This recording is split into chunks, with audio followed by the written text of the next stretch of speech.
I'm reading the Bible and I'm reading what Scripture really says, and I'm reading it in context, okay? Because something I noticed that a lot of the preachers did in the Christian churches that I grew up in, they'll pull Scripture out of context. They'll take a verse out here, and they'll take a verse out here, and they'll take a verse out over here, and they'll take these single verses and they'll put them in their sermons, and they'll paint a picture that goes against what the original author of that particular scripture had to say in the first place.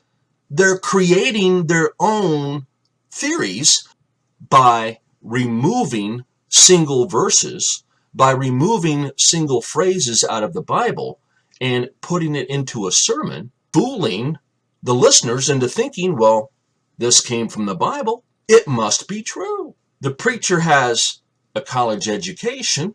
What he is professing, he's telling where he got this information at. Sure enough, it comes from the Bible. Well, it must be true. We're blinded. We take this information in blindly. The Bible's there. Read the Bible. Question authority. Young people are good at that. Questioning authority. And that's what I want you to do. I want you to question. I want the pastors to question. Question what it is you've been taught. I have a video on here about looking at Scripture through stained glass windows. Reading Scripture through preset ideas. You've already got your mind made up on how you're going to interpret Scripture. Take those glasses off, okay?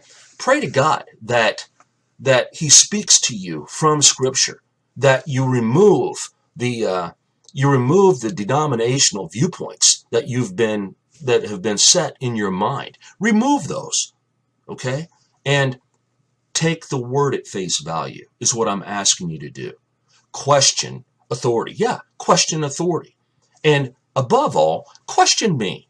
I want you to ask me questions, okay? That's the only way I'm going to learn, is if we go into it and look at it together.